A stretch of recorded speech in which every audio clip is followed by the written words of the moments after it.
നമ്മളറിയാതെ നമ്മുടെ എനർജി മുഴുവൻ ചോർത്തിയെടുക്കുന്ന പക്ഷേ കണ്ണുകൊണ്ട് കാണാൻ പറ്റാത്ത ഒരു ഭാരമുണ്ട്. അതിനെപ്പറ്റിയാണ് നമ്മളിന്ന് സംസാരിക്കാൻ പോകുന്നത്. നിങ്ങൾ എപ്പോഴും ഇങ്ങനെ ആലോചിച്ചിട്ടുണ്ടോ? ഒരു ദിവസം മുഴുവൻ പണിയെടുത്ത് വന്നിരുന്നിട്ട് എന്ത് കഴിക്കണമെന്ന് പോലും തീരുമാനിക്കാൻ പറ്റുന്നില്ല. ആ ഡെലിവറി ആപ്പിൽ ഇങ്ങനെ മുകളിലേക്കും താഴേക്കും സ്ക്രോൾ ചെയ്ത് സമയം കളയുന്നു, തല പുകയുന്നു അല്ലേ? അതല്ലെങ്കിലേ വേറൊരു കാര്യം, വലിയ കായികാധ്വാനമൊന്നും ചെയ്തില്ല, എന്നാലും ഒരു 4 മണിയൊക്കെ ആവുമ്പോഴേക്കും ശരീരം മൊത്തം തളർന്ന പോലെ. അങ്ങനെ തോന്നിയിട്ടുണ്ടോ? ഇപ്പം ഞാൻ ഈ പറഞ്ഞതൊക്കെ നിങ്ങൾക്ക് ഭയങ്കര റിലേറ്റബിളായിട്ട് തോന്നുന്നുണ്ടല്ലേ? പേടിക്കണ്ട, ഇത് നിങ്ങളുടെ മടി കൊണ്ടോ അല്ലെങ്കിൽ നിങ്ങൾക്ക് ഇച്ഛാശക്തി ഇല്ലാത്തത് കൊണ്ടോ ഒന്നുമല്ല. ഇതിന് പിന്നിൽ വേറൊരു കാരണമുണ്ട്. ആ ഒരു അദൃശ്യമായ ഭാരത്തെയാണ് നമ്മൾ മനസ്സിലാക്കാൻ പോകുന്നത്. ശാസ്ത്രീയമായി ഇതിനൊരു പേരുണ്ട്, ഡിസിഷൻ ഫെറ്റീഗ്. അതായത് തീരുമാനങ്ങളെടുത്ത് ക്ഷീണിക്കുന്ന ഒരവസ്ഥ. അതാണ് നിങ്ങൾ ഇത്രയധികം തളർന്നു പോകുന്നതിൻ്റെ പിന്നിലെ യഥാർത്ഥ കാരണം. ശരി, അപ്പോൾ എന്താണിതെന്ന് നമുക്ക് വിശദമായിട്ട് നോക്കാം. വളരെ സിമ്പിളായിട്ട് പറഞ്ഞാൽ, നമ്മുടെ തലച്ചോറിന് ഒരു ദിവസം എടുക്കാൻ പറ്റുന്ന നല്ല തീരുമാനങ്ങളുടെ എണ്ണത്തിനൊരു ലിമിറ്റുണ്ട്. നമ്മുടെ ബ്രെയിനിലെ പ്രീ ഫ്രോണ്ടൽ കോർട്ടെക്സ് എന്ന ഭാഗത്തിനാണ് ഈ പണി. അപ്പോൾ ആ ലിമിറ്റ് കഴിഞ്ഞാലോ പിന്നെന്ത് സംഭവിക്കും? നമ്മുടെ തലച്ചോർ അക്ഷരാർത്ഥത്തിൽ ക്ഷീണിച്ചു പോകും. ഇതിനെ നമുക്ക് നമ്മുടെ സ്മാർട്ട് ഫോണിൻ്റെ ബാറ്ററിയോട് ഉപമിക്കാം. എങ്ങനെയെന്നല്ലേ? നമ്മൾ എടുക്കുന്ന ഓരോ തീരുമാനവും, അത് വലുതാവട്ടെ ചെറുതാവട്ടെ, നമ്മുടെ ഈ മെൻ്റൽ ബാറ്ററിയിൽ നിന്ന് കുറച്ച് ചാർജിങ്ങിന് എടുത്തുകൊണ്ടിരിക്കും.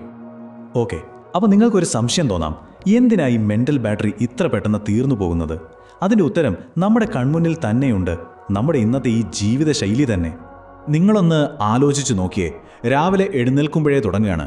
അലാറം സ്നൂസ് ചെയ്യണോ വേണ്ടയോ? ഫോൺ എടുത്ത് നോട്ടിഫിക്കേഷൻ നോക്കണോ? ഇന്ന് ഏത് ഡ്രസ്സ് ഇടണം, ഏത് ഇമെയിലിന് ആദ്യം റിപ്ലൈ കൊടുക്കണം?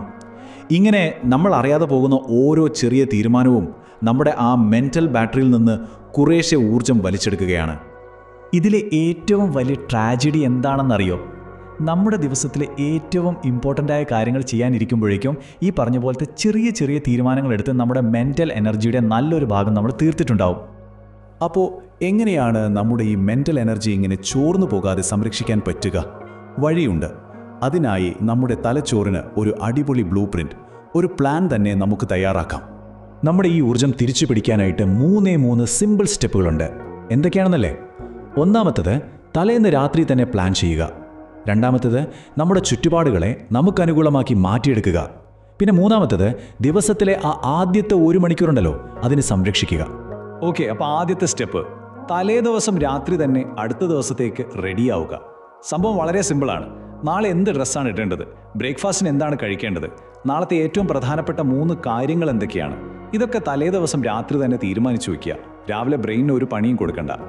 ഇനി രണ്ടാമത്തെ സ്റ്റെപ്പ്, നമ്മുടെ ചുറ്റുപാടുകളെ നമുക്ക് വേണ്ടി ഡിസൈൻ ചെയ്യുക. എപ്പോഴും ഒരു കാര്യം ഓർക്കണം, നമ്മുടെ വിൽ പവറിനേക്കാളും സ്ട്രോങ് എപ്പോഴും നമ്മുടെ ചുറ്റുപാടുകളാണ്. ഫോൺ ബെഡിൻ്റെ അടുത്ത് വെച്ചാൽ നമ്മൾ അറിയാതെ രാവിലെ അതെടുത്ത് നോക്കും, ഉറപ്പാ. പക്ഷേ അതിന് പകരം അവിടെ ഒരു പുസ്തകം വെച്ചാലോ, അല്ലെങ്കിൽ വർക്കൗട്ട് ചെയ്യാനോ ഡ്രസ്സ് വെച്ചാലോ? നല്ല ശീലങ്ങൾ തിരഞ്ഞെടുക്കാൻ എത്ര എളുപ്പമായല്ലേ? മൂന്നാമത്തെ പോയിന്റ് ഒരുപക്ഷെ ഏറ്റവും പ്രധാനപ്പെട്ടതും ഇതുതന്നെയാണ്. ദിവസത്തിലെ ആദ്യത്തെ മണിക്കൂർ സംരക്ഷിക്കുക. എഴുന്നേറ്റ ഉടനെ ഫോണിലേക്ക് ഓടുന്ന ആ ശീലം ഒന്ന് മാറ്റിവെക്കുക. ആദ്യത്തെ ഒരു 30 മിനിറ്റ് അല്ലെങ്കിൽ 1 മണിക്കൂർ ഡിജിറ്റൽ സ്ക്രീനുകളിൽ നിന്ന് മാറി നിൽക്കുക.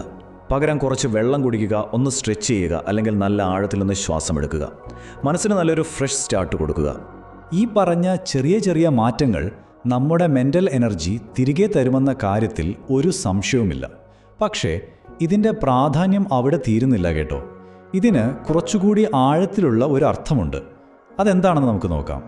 പ്രശസ്തമായൊരു വാചകമുണ്ട്, അച്ചടക്കം എന്നത് സ്വാതന്ത്ര്യത്തിൻ്റെ ശത്രുവല്ല, മറിച്ച് അതിലേക്കുള്ള വഴിയാണ്. ഈ ഒരു ആശയം മനസ്സിൽ വെച്ചാൽ മതി. നമ്മൾ ഈ ആവശ്യമില്ലാത്ത കാര്യങ്ങളിൽ നമ്മുടെ എനർജി കളയാതിരിക്കുമ്പോഴാണ് നമുക്ക് ശരിക്കും പ്രധാനപ്പെട്ട കാര്യങ്ങൾ ചെയ്യാൻ സ്വാതന്ത്ര്യം കിട്ടുന്നത്. അതുകൊണ്ട് ഈ ആവശ്യമില്ലാത്ത തീരുമാനങ്ങളുടെ ഭാരം ഒഴിവാക്കുമ്പോൾ നിങ്ങൾക്ക് കിട്ടുന്നത് വെറും ഊർജ്ജം മാത്രമല്ല, നിങ്ങളുടെ ഏറ്റവും വലിയ ലക്ഷ്യങ്ങളിൽ ശ്രദ്ധിക്കാനുള്ള കഴിവും മനസ്സമാധാനവുമാണ്. അപ്പോൾ എൻ്റെ ചോദ്യം ഇത്രയേ ഉള്ളൂ. ഇങ്ങനെ നിങ്ങൾ ലാഭിക്കുന്ന, നിങ്ങളെ തിരിച്ചു പിടിക്കുന്ന ഈ എനർജി നിങ്ങളുടെ ജീവിതത്തിലെ ഏതു വലിയ കാര്യത്തിന് വേണ്ടി നിങ്ങൾ ഉപയോഗിക്കും? ഒന്ന് ചിന്തിച്ചു നോക്കൂ.